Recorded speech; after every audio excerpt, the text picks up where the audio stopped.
Montauk stream. Take two. Nice. Thank you for joining us again. Our apologies. There have been so many technical difficulties, and it's just really disappointing because I think that both Frank and I were a little overzealous about this one because it's exciting. And I think that we did ourselves an injustice and didn't get certain points across. So this is Frank and my own attempt to redeem ourselves. I don't think it was that bad. I think everybody brought their A game individually. There was just some kind of vibe last night. I don't know what was going on, but I think we all made good points at some point. But I think a lot of people just didn't get to the notes they had or the thoughts in their head they wanted to. I know No, I with mean me. it's important that we are to say that like these shows are kind of like us making notes and kind of like making bookmarks because we might do other stuff with this material in the future. And besides it, you've already done stuff on this material. Like if anybody Google Saturday morning Vision Quest, and I guess with the words Frank Zero, Uh, and basically any of the cartoons that we like talk about, you could probably find where he's already written about this stuff. Yeah, if you type Saturday Morning Vision Quest, I actually just tried it. You get back some of my older interviews and or just episodes about the cartoon from when I had my own show, The Farm. That show is now with Vice or Steven Snyder, Recluse, however you know that brilliant man. But there's also the result is going to bring up my blog. So you can see all the cartoons I've written about in the past. And honestly, guys, to the listeners, um, the reason and the way I do this, the reason the blog is there and everything is because, we have a lot of interesting stuff we can connect this to forever. But for the people who are interested in this maybe long term or whatever, I'm really just trying to give you stuff to go explore yourself. So it's like I'm really just trying to impress upon you. You can look up these specific episodes for some of the most bonkers cartoons, but maybe just go back and watch some of the series you've seen here on your own. And I promise you'll come up with some freaky stuff without our analysis of individual episodes that are very far out. But moving on. Also, this stuff is crazy. Don't get us wrong. Like anything that we are like our own beliefs are our own beliefs.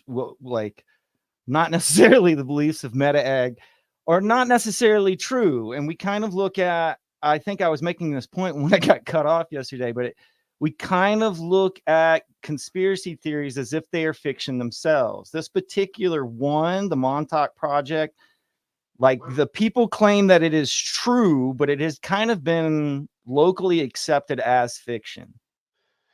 It's one of My the issues though, Frank, and the things that reason why I wanted to come back is because I was even like checking on the dates and stuff of when this stuff was being talked about, and it doesn't add up. Something is weird. Like there's no reason.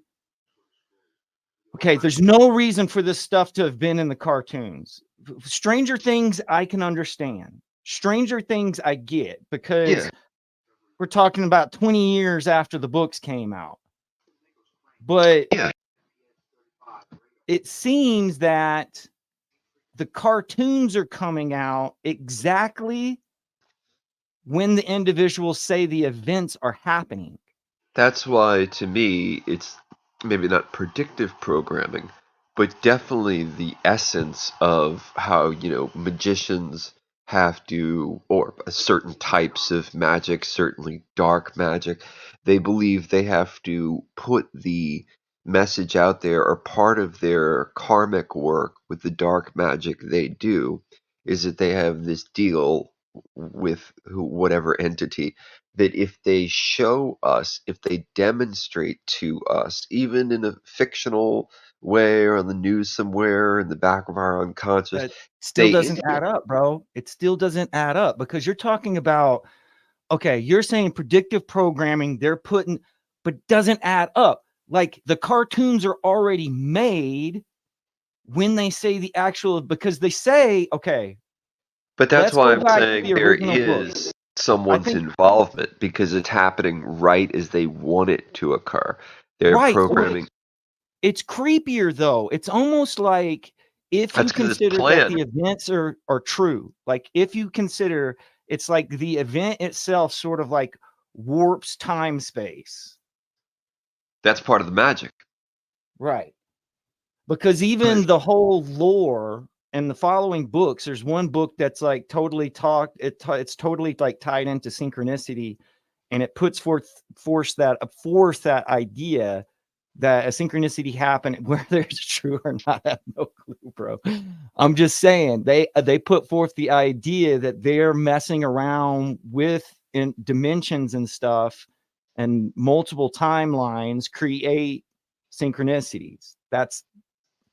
But yeah. it's weird, bro, because like that kind of would explain why the cartoons are happening as they're happening. Okay. Well, like, I think it's a multifaceted approach to, so let's throw away the idea of predictive programming and let's just work with the idea of programming if you have control of all of the media, but you are in fact a magician and you would like, for today's round of programming, you would like to give the people something that next week will be relevant to their world.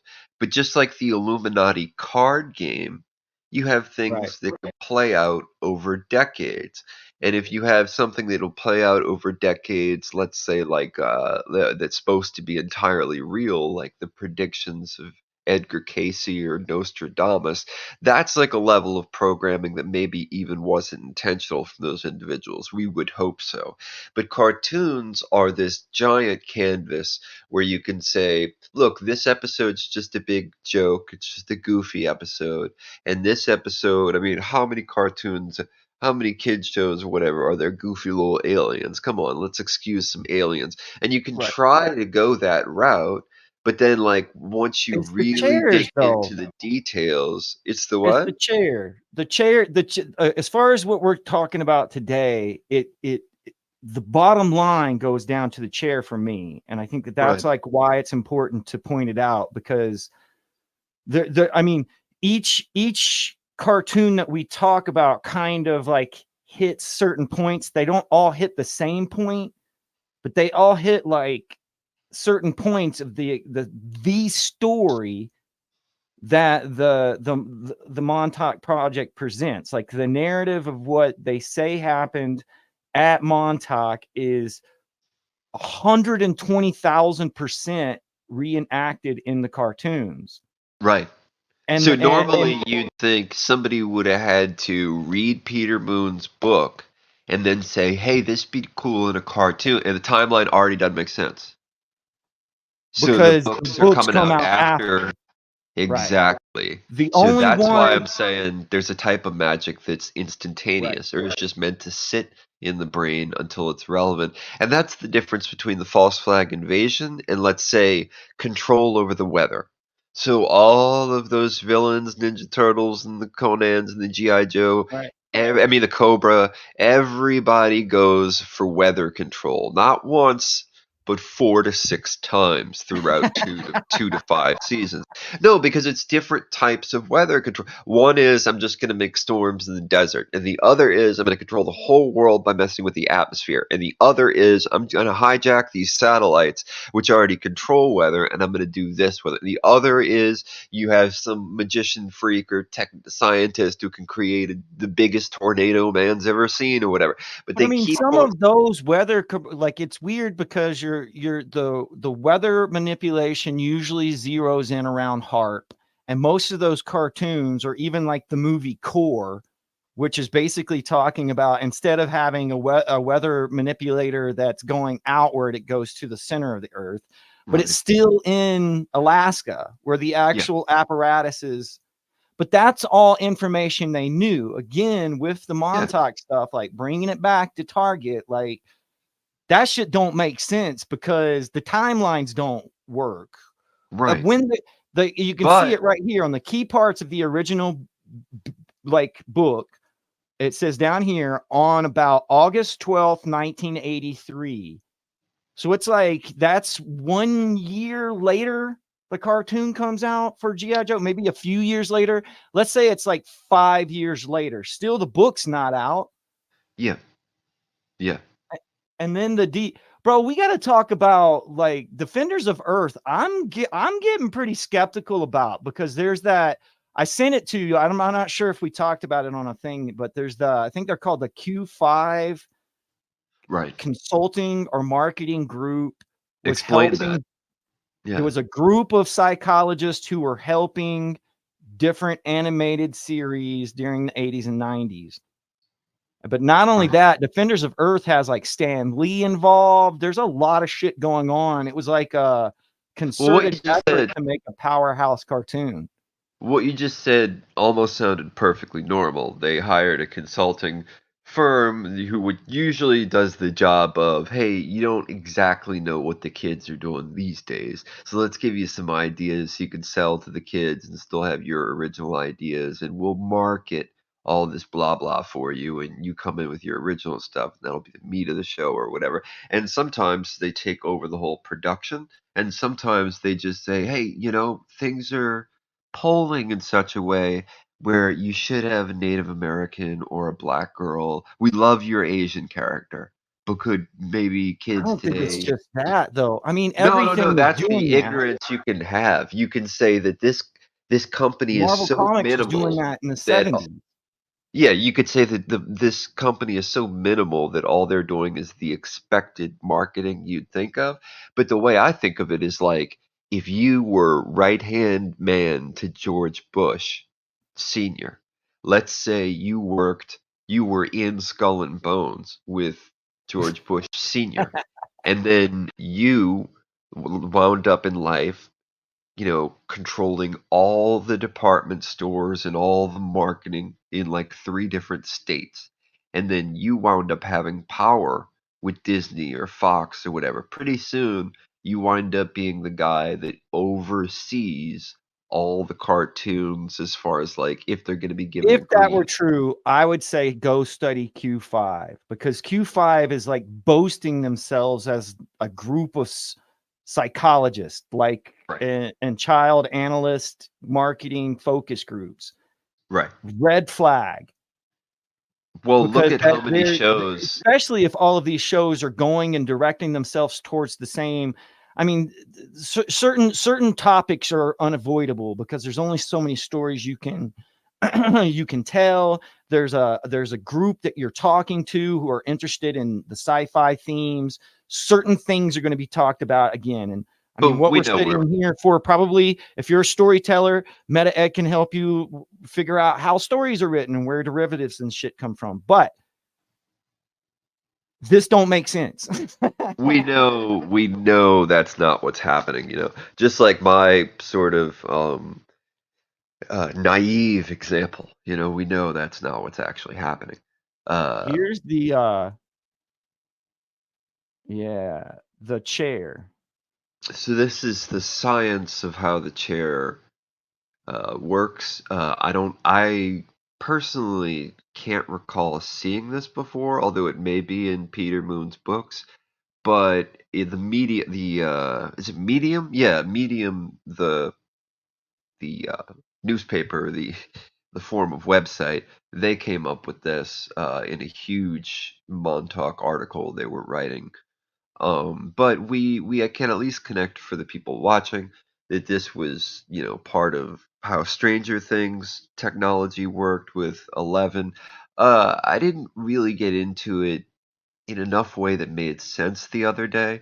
But I was hoping you guys were following me with the L11, Elena, Eva connection between all these psychic girls in shows that are imprisoned and supposed to be top secret projects, and then break out of the reality they're in or something very close to it, or they have Montauk chairs or trip chairs or whatever.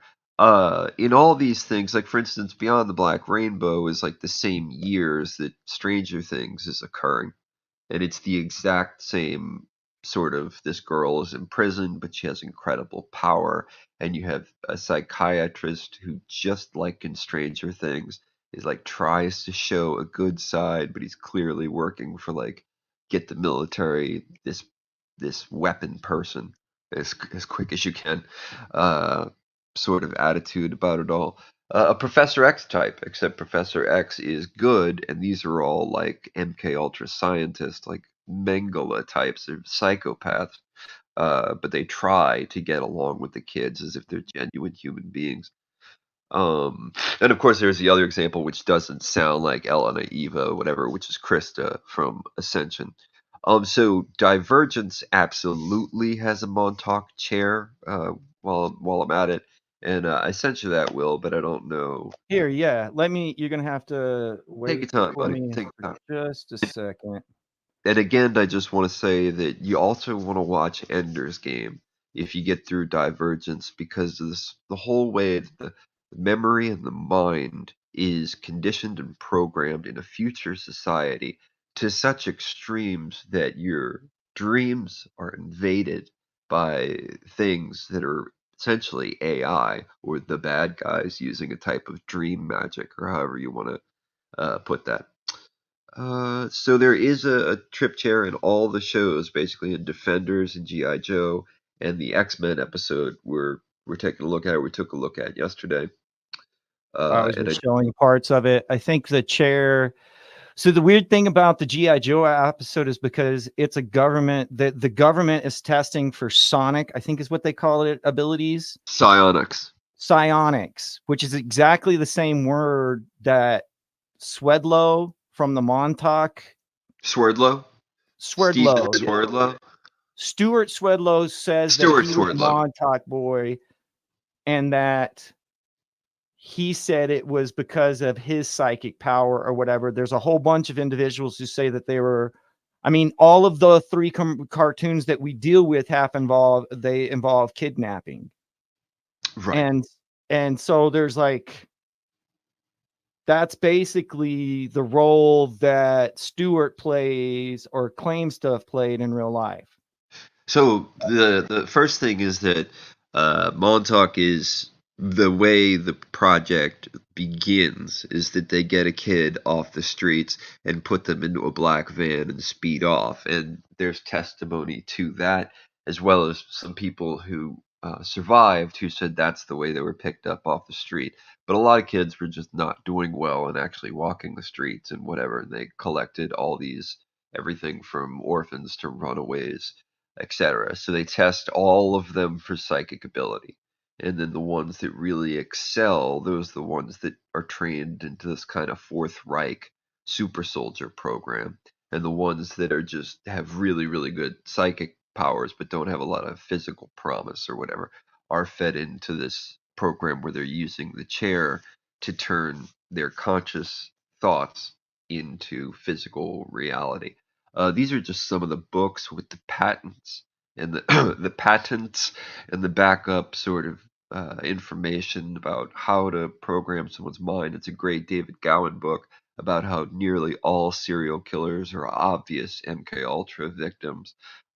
Newer documentary on alien bases and USO bases, the underwater bases. It's a very, very interesting artist that I just thought looked a lot like Val Valerian. So for you kids watching at home, Beyond the Black Rainbow has a section where the secretary lady who smokes too many cigarettes uh, gets well. First, Barry comes around and freaks her out, because he just is creepy. And then when he gets far enough away, she decides to hit this button on a wall, and the wall actually becomes a drawer, and the drawer comes out from the wall, and she grabs this book. Now she's flipping through the book, and there's this sheer disturbing, like, medical diagrams of human anatomy and non-human unidentifiable anatomy, and a bunch of just weird art that makes you think there's some like secret cult that has professional medical staff on board, and she's being disgusted by all these images and soon puts it back in the drawer, never to look back. That art that's in that book is actually Val Valerian's. So there's a ufologist from the 90s named John Grace, and he came out of basically the type of Richard Doty, William Cooper, ex-military whistleblower UFO crowd, except he wasn't a part of any crowd. And his books are like 700 pages and $800. And they you can get a lot of portions free online, and I've read, I'd say, at least half his work altogether. But I really suggest the Matrix series of books, really anything. And he's got this knowledge that no one in the 90s had, that connects the curriculum of like the human body's energy system and the way the schematics of how our chakras and everything else in the human energy system work, in conjunction with some new age ideas that he can actually pull down to the ground and make practical, combined with this whistleblower type of stuff you've heard a million times about greys being robot beings and reptilians, but then like 15 species you've never seen and never heard of, even if you're deep, deep, deep into the study of UFOs and aliens. This stuff is just new. And then the way he explains that these are like mental sort of parasites that go around physical forms, whatever, but can control, almost like if trees with their mycelium network, with their neural network underground, could psychically turn against us and just use our reality against us. Kind of like a Gnostic concept with Ahriman or the Wait, Archon, wait. of course. Okay. Hold on, because that's like Sure. depicted kind of in part of GI Joe when he uses the radar dish. The kid in the chair uses the Montauk radar dish to like make a tree come alive. Yeah, there it is. Yeah, But that's I really mean, interesting. okay, so like going back just to keep ourselves on track again at the stage, I wanted to read this because I think it's important. This is the original key parts of the original book. This is lazy research directly off the Wikipedia page, the Montauk Project, Experiments in Time. This is about the books. That's the And it next thing says, I want to talk about, Peter Moon. Please go on, sir. yeah. I didn't know that wasn't his real name. It says, I mean, that was one of the things that they kind of like use against these guys is like they're using like pen names and their names change. Yeah, But they anyway, always do that. yeah, the facility was expanded to as many as 12 levels and several hundred workers. And then it's kind of without anyone in the town noticing the tons of building materials or hundreds of workers required. Some reports have the facility extended under the town of Montauk itself. Number two, homeless people were abducted and subjected to huge amounts of electromagnetic radiation. Few of them survived. Three, people had their psychic abilities enhanced to the point where they could materialize objects out of thin air. Now, that is important because at least two of the videos that we have clipped for this episode involve the whole manifestation of imagination, right? I didn't And know that was in real life without the chair. That's crazy.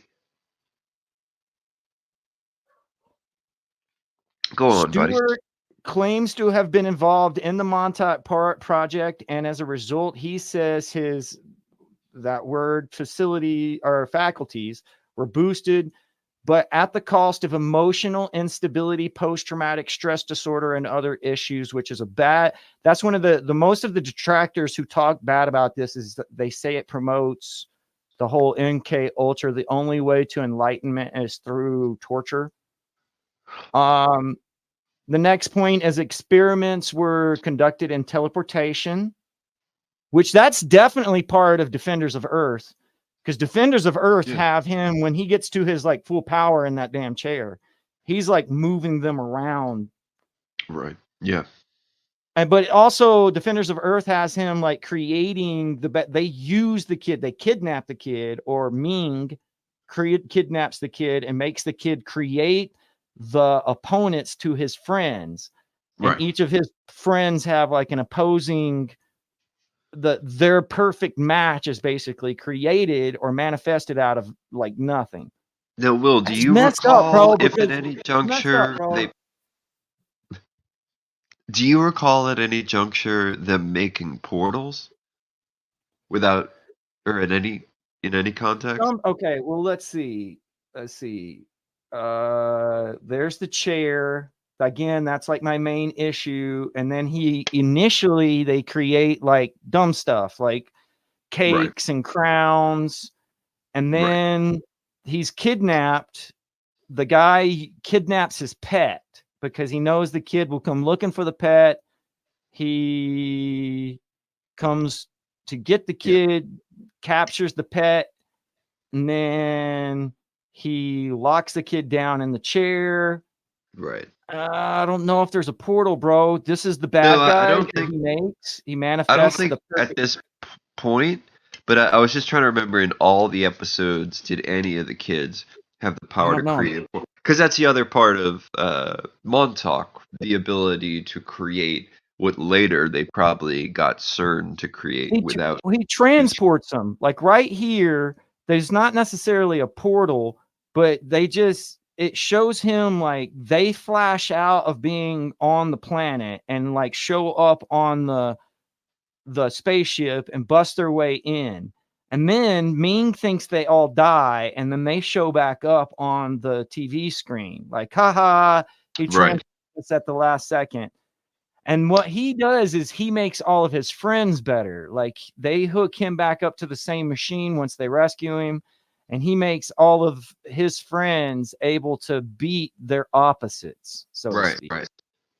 But I mean that again is part of, if you go back to the initial book, one of the things that happens, where is it? Okay. So the portal, this is the experiments in teleportation, and then a porthole in time was created, which allowed researchers to travel anywhere in time or space. This was developed into a stable time tunnel. Contact was made with an extraterrestrial through the time portal, and technology was exchanged with them, which enhanced the project. That's So the chair. now we got time tunnel and we got the Griata Treaty happening in one sentence. The show time tunnel Mm, and the Griata Treaty from UFO documents that Eisenhower said he was going for an emergency dentist appointment, and he actually went to Holloman Air Force Base to I meet the heard this. tall Grays to make a contract that they could abduct some unknown amount of people as long as they gave the government a list and they would give the government technology. Now, this narrative may or may not add on to giving us technology with crashes, for instance, Roswell, Aztec, and things of that nature. No, I had no idea.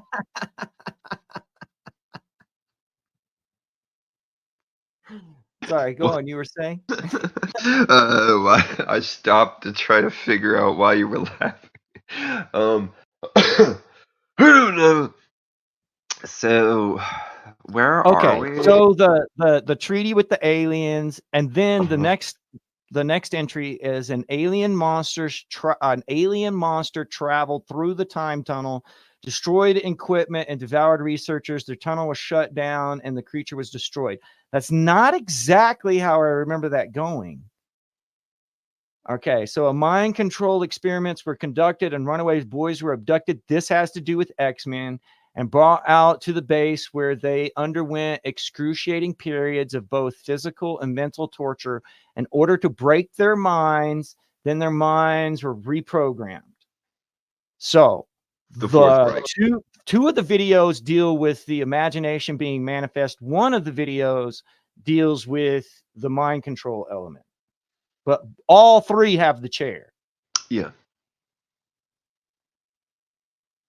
No, they make a beast. I bet you it's over here. If we go over to where the blueprint was, That they No, say that I something know. comes through the time portal, but that's not true. What he does is he meant those who were working at Montauk were ecstatic when they heard about the mind reading device. Nichols said that they were interested in controlling how people think, which started the mind control experiments. The experiments were, however, reportedly shut down on August 8th, 1983, after a beast was accidentally manifested. That's how it goes. I think they called the beast Junior, but the beast is basically represented in the monsters that attack his friends in G.I. Joe and the monsters that attack his friends in Defenders, right? The manifestation of the person in the chair, right? Right. It says Yeah, Nichols yeah, writes, we finally decided we had had enough of the whole experiment. So they planned it. It's not that something snuck through the time portal. The contingency program was right. activated by someone approaching Duncan while he was in the chair and simply whispering, the time is now. At Yeah, this moment, he let loose a monster from his subconscious, and the transmitter actually portrayed a hairy monster. See how Wikipedia has shit that's wrong. It was big, hairy, hungry, and nasty, but it didn't appear underground in the null point where all of the manifestants, they have like a null point in Defenders of Earth, like a place where the yeah, manifestants are supposed to, like, sure. they have that represented in it's messed up, dude. That's like 86. That's like after 3 years after this happened, 6 years before the book comes out. But Yeah, it didn't appear underground. If that's the timeline, it showed up somewhere on the base. It would eat anything it could find, and it smashed everything in sight. Several different people saw it, but almost everybody described a different beast. It was either 9 feet or 30 feet, depending on who saw it. And personally, I thought it was 9 to 10, which means I guess he saw it. And then they associate, but that's the demigorgon. Like if you in the Stranger Things mythology. lore, Yeah, which we know a whole bunch of different people has associated it to Montauk. It's pro when it was being programmed, when they were filming Stranger Things, the production name was Montauk. that's what they wrote on the script. Right. That's the script name was Montauk. There's a bunch of like Easter eggs in there, like Oh yeah, program names. Or program artichoke is represented on people's t-shirts. So they knew this stuff. That's excusable because it's after the books. The problem I have is the sure. cartoons, bro. The cartoons don't make any damn sense. I think again we're looking at the ability to manifest different futures and tell us about different versions of the past that at that age would only bypass into our unconscious. We would not run to our parents and go, "What about this specific thing that's like this military program that I don't know about yet because I'm 5 or I'm Mhm. 8?" So it really takes learning out there in the paranormal and esoteric world and secret societies and all this and the symbolism, and then going back as an adult, whatever, and rewatching these and seeing how much of them are, I don't know, programming sessions. I don't know. I mean, the people who were into this in the 80s were into like Red Ice and stuff in the 2000s. But what is this? I mean, is this, are they trying to direct us towards certain ways of thinking? Yeah, Just put paranoia on the table, bro, and say that it's all programming, that we were basically conditioned to believe that the whole idea was possible. Then we were introduced later in life to the individuals who were saying it was possible. And like, it's just misdirection. to someone who says, you know, maybe one or two of these shows could perhaps have been messed with or influenced, but it's preposterous to say all these cartoons were actually done by some malevolent agency. I would just say, don't take it from us. Watch all of the different shows and keep on your keep on your table or keep in your notebook that you're looking for an alien invasion, an AI invasion, a traumatic childhood, children being mind controlled, portals, stargates, or things of this nature, the military or a militant group gaining weather control powers or control over the Antarctic or some kind of version of that, an episode where all the main characters are cloned and they have to fight the evil versions of themselves, and episodes where AI is developed and the heroes must fight the advancing AI, or the aliens if it's not a false flag, and then come back and say, oh, and just the idea of reptilians, reptilian humanoids, reptilians in the sewers, reptilians from space, any kind of, the reptilians, if all of the villains are reptilians in three different shows, ding, ding, ding, any theme like that, go through and watch it yourself and get back to us. Is that just something that somebody who's creative is writing? This is going to repeat in somebody else's story because every human has to write about reptilians? I don't think so. I think we come up with our own ideas, If you got Yeah, but 20 it could just people be like write, deep rooted subconscious. I mean, like all of the, I don't know, man. Like if you got 20 again, different we people got to you go to knew, Q5. Like if you're going, you can't just say they. You're gonna have like with Fred Chrisman. Like I can show you how the guy who basically he started the UFO lore or was there at its beginning was CIA. I can show you. but that What beginning that was means, I don't also. know. The guy was a writer. The guy made fiction, and he seems to have mixed fiction with reality, at least to confused issues. But he reported to Guy Hotel, the man who started or was given the Gangster. X Files by the FBI. The first person to investigate the X Files was the fellow you just named, Boss. If not, he was on the boat with him, or he called him right after the boat. And they are wrapped in the JFK. I mean, they were on trial in the JFK trial. Might be getting a little mixed up, but I'm pretty sure. You might have a name or two wrong in there, but I know what you're talking about. Okay. I don't know. I'm trying to I'm trying to walk this tightrope of not just I'm being on the fence, I guess, of Sure. doing this to where you're saying like, where does it say Q5? Who is this company? I want to know more about them. We definitely need to know more. We should have known before we started another episode. We definitely need to know everything about them. I mean, if we're going to be thorough about this, I interviewed the writers and the artist. I interviewed Peter Moon multiple Boom. times. I've done everything I can to understand this material. If we could Okay, this understand is that where stuff. I found it, but I can't. They don't even have Wikipedia. Marvel Productions and King Features Syndicate worked together Yeah. to develop the show. Marvel Productions had bought in consulting company Q5 Corporation to help develop the show. Q5's consultants consist of psychology PhD and advertising, marketing, and research professionals. And I've tracked them to other individuals, but they are shadowy because they don't even have a Wikipedia. Like, what the heck? What psychology PhDs, advertising, marketing, research, and professionals.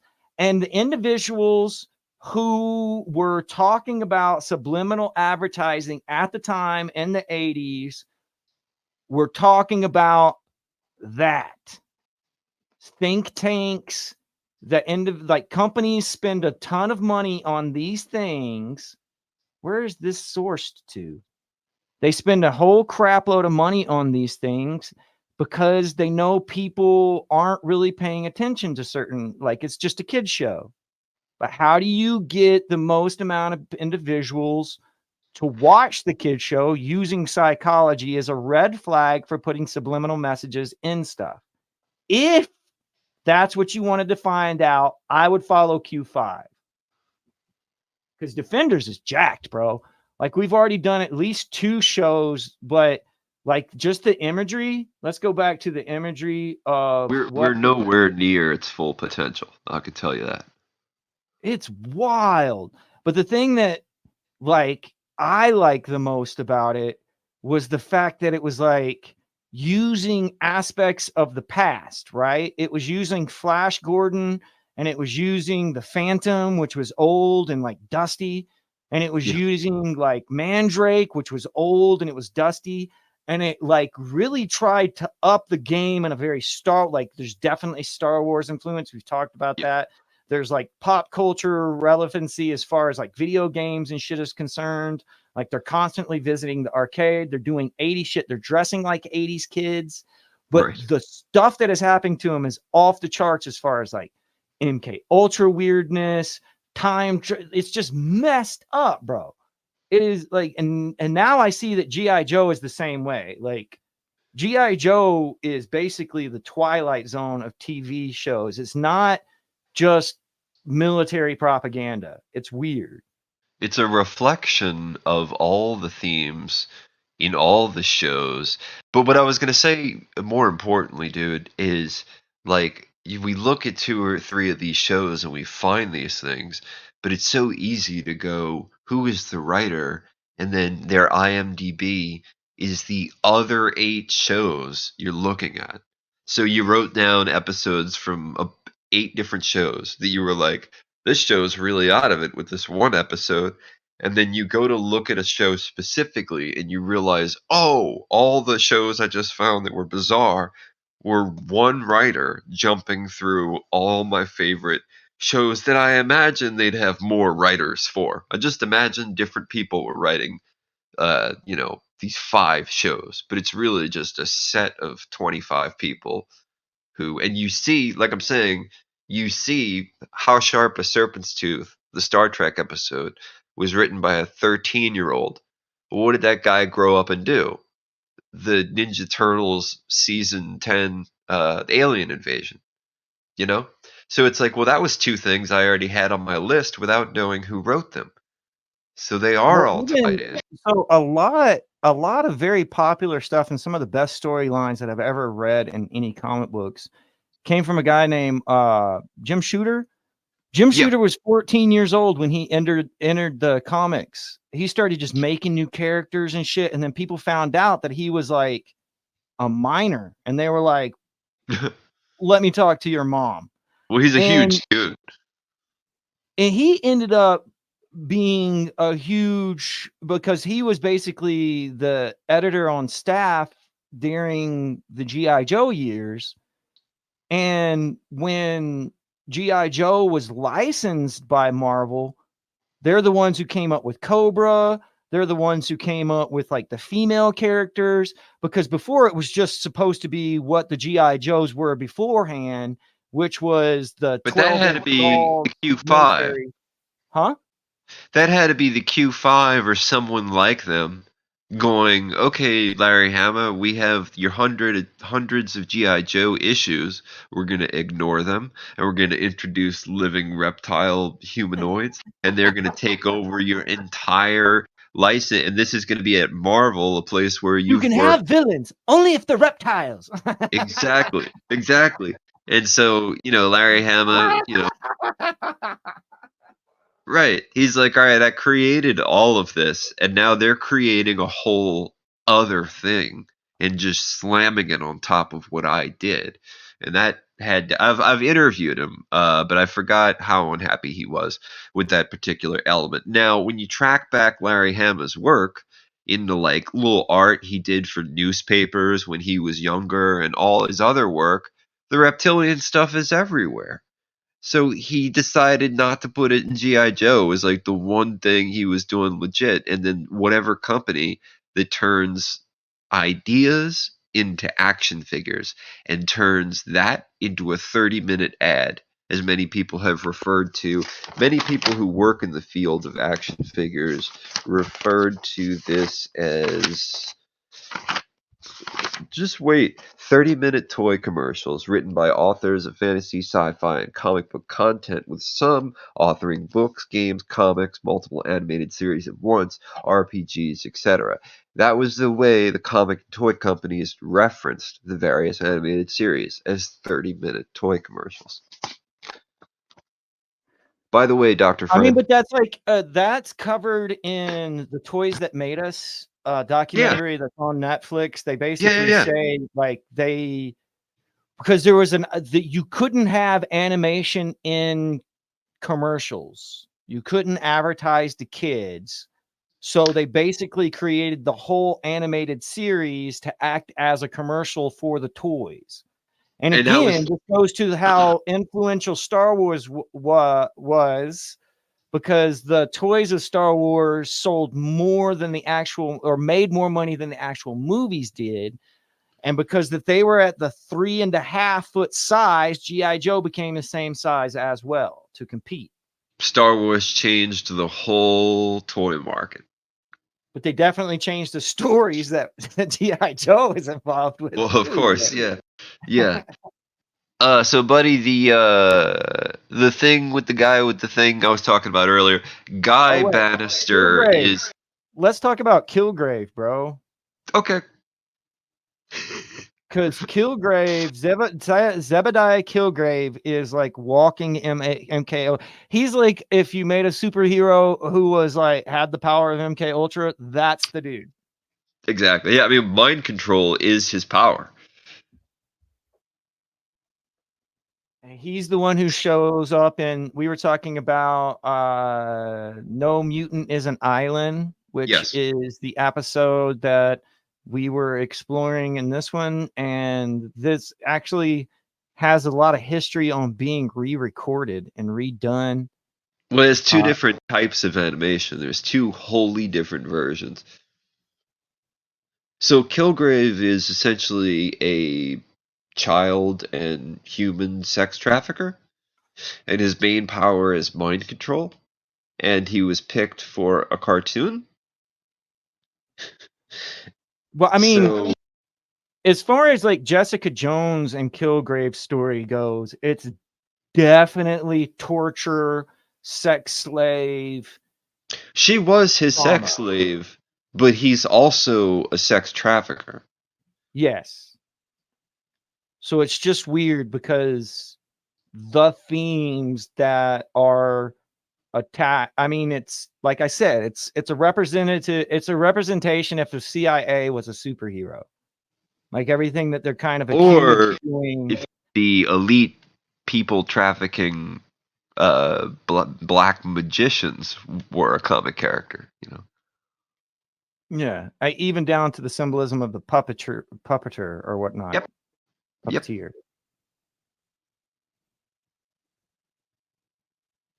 Oh, bro. It's Just just disturbing, man. I don't like it.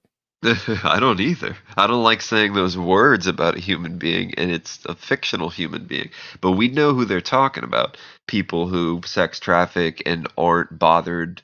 I mean, no one bothers them about it, and they are really into gaining the energy of the trauma and the torture of another human being. Now, he sex trafficked Jessica Jones or whatever for like months. They just described it as months. So. Why? Why all the evil in cartoons?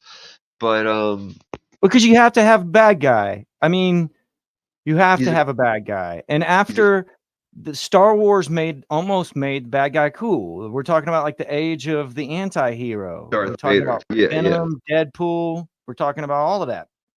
Sex trafficking ain't cool, man. He's a Croatian spy, and he used Nate Gray of the X-Men. He turned him into kind of messianic figure with his powers, and I didn't get into what he got out of that arrangement, but I mean that's Cable, that's Cyclops and Jean's son. So for some part of his life, he was messing with the Purple Man, or Mr. Kilgrave, as he's known. I mean, it's So strobe light. I feel like sometimes there was a part of me when I was watching this that felt like, am I being programmed? But there's No, definitely like kitty that's where I fiddling. fell asleep Weird. yesterday. That's the first time I fell asleep, and then I was trying to describe to you guys that I had looked up and stared in those kids' eyes, and next thing I knew, I was out of it. That's why I'm not looking up.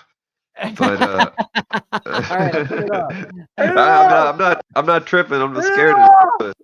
Moving on. I'd do it again, just not during this show. Um, Do you think you got everything out? I mean, do you feel no, like I still have one thing on Peter Moon, if that's okay to. yes, please, let's get it going. Okay, okay, hold on, kitties.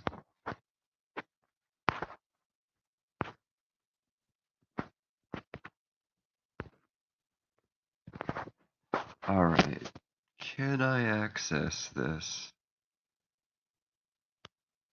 Will, can you hear me? Yep. And I assume wait, can you still hear me? Yes. I can't you're Okay. not moving. You're kind of frozen, but I can hear you. Okay. Well, as a younger man, I was both writing a comic book. I wanted to connect to the Montauk universe, as well as pursuing Peter Moon in general for interviews on all the ideas in his Montauk book set. We swiftly became friends. Never too keen on Scientology myself, his other ideas regarding I Ching, Qigong,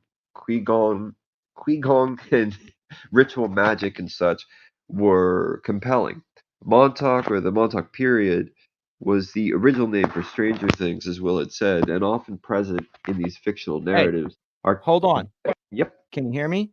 yeah, buddy. Are you moving around? Yeah. Don't move around too much and continue. You're just making some noise. I'll shut up. I'll put myself on mute and go ahead. Just make sure that you're talking loudly.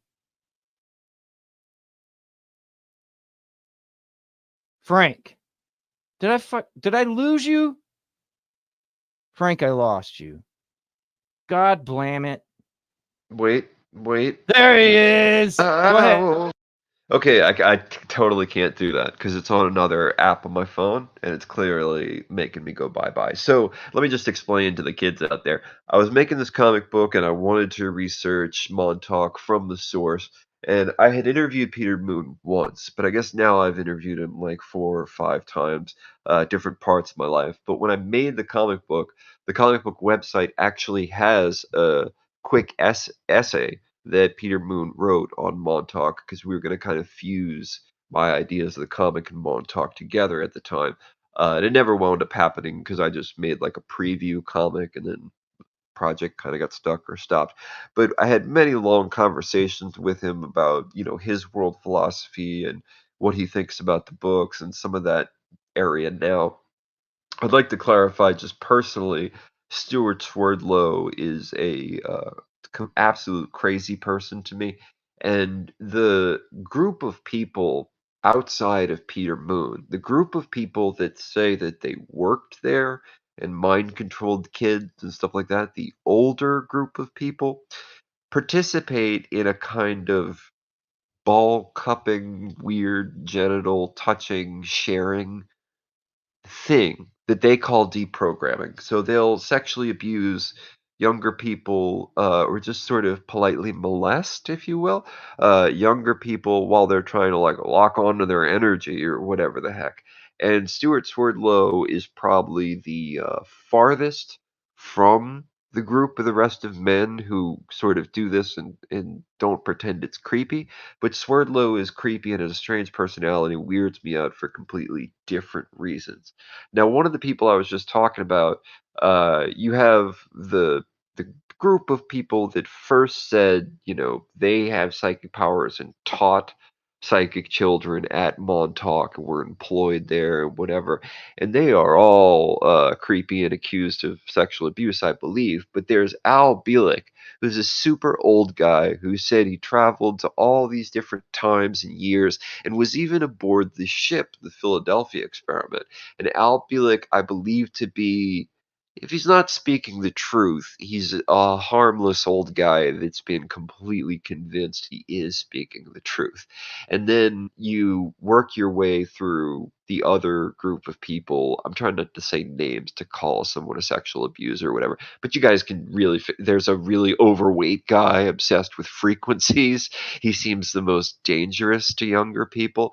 When Vice went in and did an interview with all of these people a few years back, it was quite eye-opening as to how much they really weren't truthful and didn't have the kinds of things going on they talked about, but could provide some homemade technologies saying that this is a whatever meter and this tracks your aura or whatever the heck. Really like a low-grade Scientology attempt at physiological and energetic measuring devices. So that's where the Montauk narrative comes from. And then not till you have Chris Garantano, he's a director and a filmmaker. He comes along a few years back and he makes the Montauk Chronicles, as well as I believe a behind the scenes documentary. And he does a really good job of getting all these people in one place. And I suggest the Montauk Chronicles. If you're just out there and you want to know like A to Z, you've never heard of it before, and you want to just kind of sit through the narrative, I still suggest Peter Moon's Maine, the Purple Montauk book. But his others are also fascinating.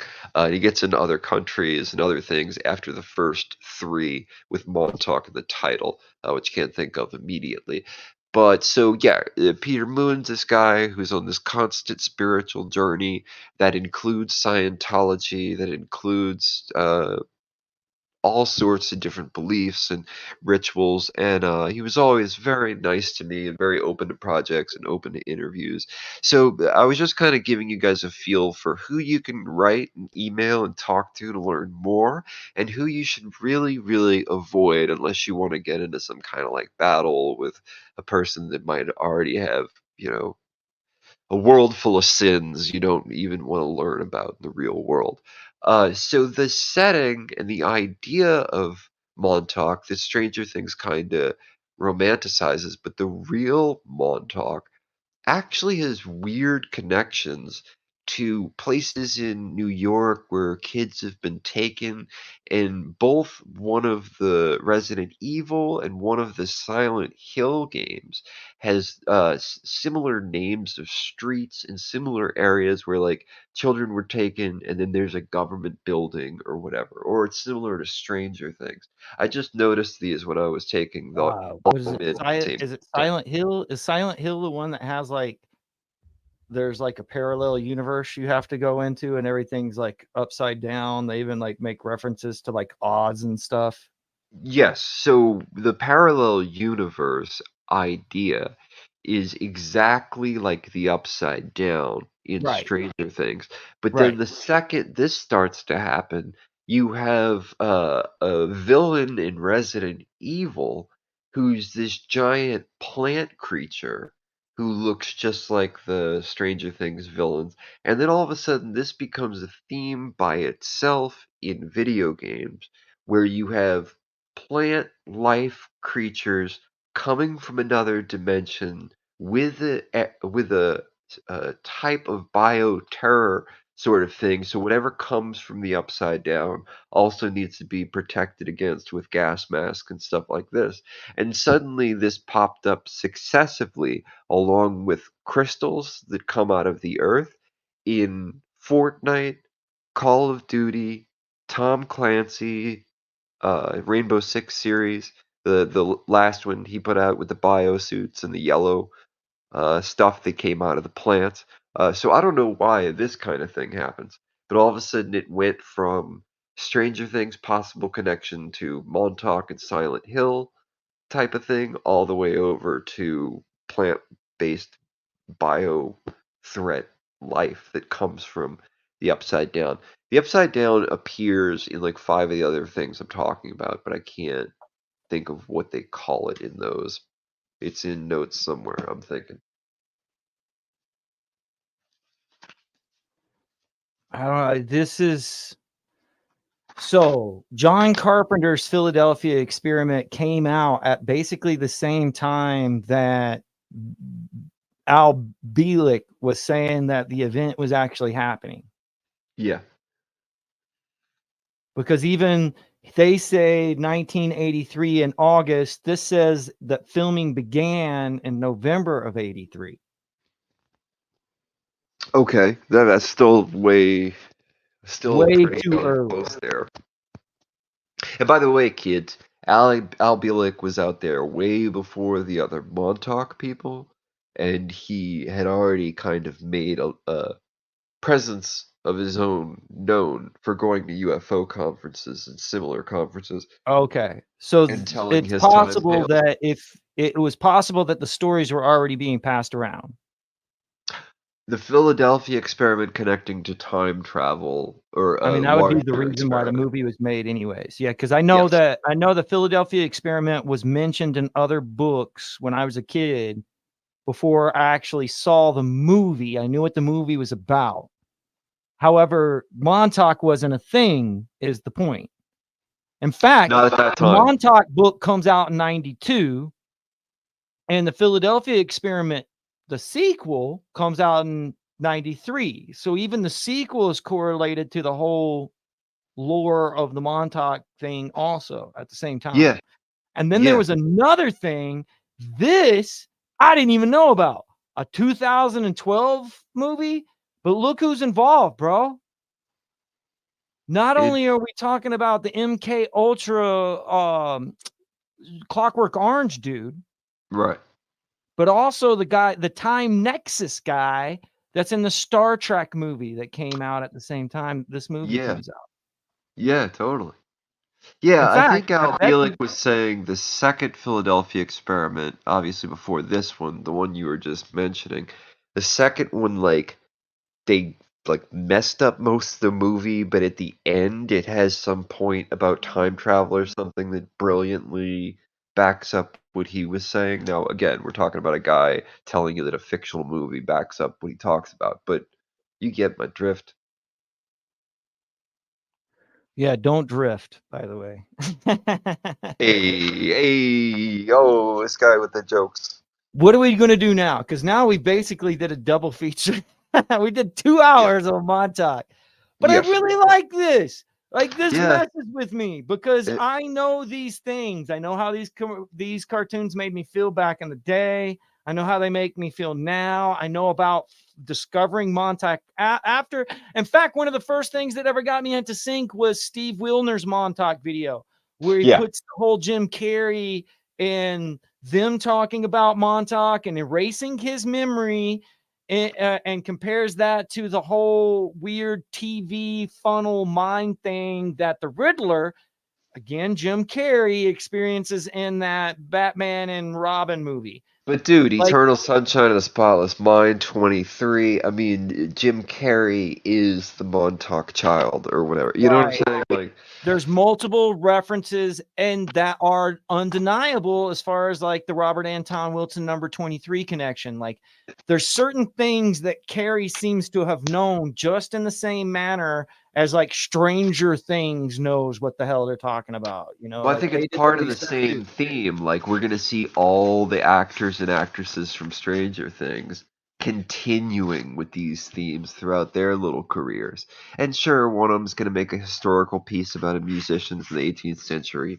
One of them's gonna make a high school romance. But all together, their careers, the way we've been watching this thing work out, their careers are going to continue with Sync movies, Stargate movies, Alien movies. Paranormal. Exactly. What do Like we do you'll think next? one of them is air. I was looking for those other notes. Let's see. Making Mars attacks sounds. Uh No, it sounds more like Eminem if you ask me. oh yeah, I guess Abra, that's true. abracadabra. The Era- MK Ultra uh, will grab you. oh, I even think I found a relevant notebook. You know, Steve Wilder, that was a great thing that you brought up. That his work is so loaded with these little Yeah, rabbit holes that you can jump off in the middle of trying to figure out something about a movie you've seen 10 times that he's telling Total along Recall. the I think way. he involved the Total Recall into the Montauk chair, which brings in the whole like Philip K. Dick mind control idea. I mean, it's Oh, really kind of messed up. But I Total mean, as far Recall as these does have. cartoons are concerned, the manifestation and the mind control and the chair are the thing that pretty much brings them all together. The fact that Stranger Things is so big and is blatantly open to the same ideas, but the timelines don't match up, bro. I can't figure out what created what. Like, did the cartoons and stuff, like, and the movie kind of become the architect for those guys to lie about it being true later, or to try to make it because it's such a believable idea that the government is? I mean, they say it in this Joe episode that the government is looking for individuals because, like, Russia is, I think they say. Yeah. Like, we know that, I mean, that's the whole idea. And this stuff came out like in the 90s. There were news articles that came out about the government using psychic that shut down all those programs because they became known to the public. But they had Well, been going on since like the 60s. what's actually said is you're looking at civilians being recruited to see if just any civilian is psychic. And the other Joes have an ethical problem with this. Maybe I'm projecting. In real life, the remote viewers had a ethical problem with just taking Americans off the street and trying It's to the Jedi train them. stealing babies, bro. It's the is they looking for force Instead, sensitives? The no, Empire. exactly. But instead of I forgot where I was. What No, was no, we the should call it quits, man. Like, You sure? look. I Okay. mean, I kind of figured I was really excited about this. I'm sorry, Frank. I'm sorry there were so many problems. I feel like the government tried to shut us down yesterday. Wait, what was the last thing you said, man? Let me just uh try to remember the last thing you said, if you can, real quick. Oh, oh, we were talking. I don't Titties. know. Okay, so the thing is that the actual remote viewers in the government Oh, were yeah. saying it's a bad idea to just take anyone off the street. Probably a better strategy would to be like to look for the top psychics or people already known as psychics and try to own in on those skills. So that's in real life. In that cartoon, they're discussing why don't we just use people that are already psychic or whatever, but Cobra was just kidnapping kids, just like in real life. Of course, kids have more psychic ability, and they're working off real statistics about where to find psychics and stuff like that. And Montauk, they supposedly just got them right off the street. Uh, Well, it's weird because in the Joe movie, it's actually the Airborne's brother. yeah, Airborne, and they have a psychic link as well. That's why he's able to find him. yeah, But it's like totally. the government. But it's cool because if you lead Joseph McMoneagle, who was supposed to be 001 in the remote viewing program, I read his book, and one of the Yeah, things that he said was there was these things called, I think they were called point men, in the in Vietnam. There were individuals who somehow always sort of avoided catastrophic event or ambush because of some sort of precognition, to the point that individuals were like, there was like a folklore that had developed around them amongst the other troops, would kind of superstitiously do what these individuals would do, is down to how they tied their shoes or whatever. um Now, these individuals are I mean, Joseph McMoneagle, he became an individual who they tested, but because they thought that he had some sort of like latent precognition. right. And of course, like, if we go back to what we were looking at earlier, one of the main proponents, you had totally touched on this for a second, but one of the main proponents of the Montauk book was that it said that it was involved with creating basically a super soldier serum and the same type For the, of for the Fourth Reich, this was a Nazi operation where they were trying to make these psychic kids, paperclip. the boys, into super soldiers for the Fourth Reich. Now, the Fourth Reich is a thing that actually continues in the super soldier field. This is in real life, where I discussed with supposedly the leader of the Fourth Reich the different things that were required and the different things they were doing with nanotechnology and anatomy or whatever, and how advanced the super soldier program had become. Now, this individual who says they're the leader of the Fourth Reich, I can't tell you anything about who they actually are and what power they have in some Nazi organization, but I can tell you that they had dinners with the Rothschilds and Rockefellers at the same time, multiple times, and took photo and video of this.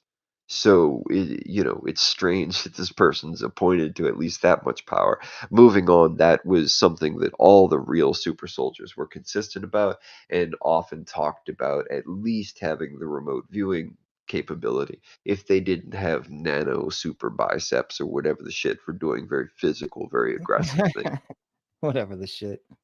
things. Frank, Sorry. what are we doing next, bro? Next is absolutely the gods above, the gods below, the UFOs that let go of super technology that the Greeks already know from their mythology with time traveling G.I. Joes. We're going to go meeting the divine beings with our cartoon characters next. We're going to go into the initiation of Egypt and even another culture in the dark of night, unlike we've seen in most of the episodes so far. Montauk radio dish, bro. I think that's this right here. This sells me. Like that is the radio. That's the radar dish, bro. Yeah, yeah. Even on the same height little brick dangulator. The Oh thing yeah, like kind of like goes. obelisk. Like this whole Yeah. with Easter Island K2. That's where this base is right here. Yep. That's top of K2 and Yep. another radar dish right there. Look at it, like where Crowley went to like commune with gods. It's messed Yep. up. This whole episode is messed up, bro. Yep. I mean, if you don't know what K2 is, watch some of that Steve Wilner stuff, or the Steve Wilner early videos. One is titled with K2 in the list of things he speaks about, and you'll quickly be acquainted with what that means in the esoteric and the ley line sense. Ley line. All right, homie, send me those cartoons. We'll get the next stream going, and then we'll come Awesome. back and revisit this to make a bigger thing because I think that there's so much here, especially with Stranger Things involved. Part 3. All right, dude. Sounds good. We did it better this time, though, right? We did. No, definitely. Definitely. I'm here. Oh, wait. Oh, wait. Who's in there? I lift things up and put things down. That's all I know. But can you lift them and pick them up with your mind? That's the question. You Use the need force. a Second Street. sacred military chair that Second is Street. garnered from extraterrestrial technology to do these things, bro. Second Street Marvel. Use the force.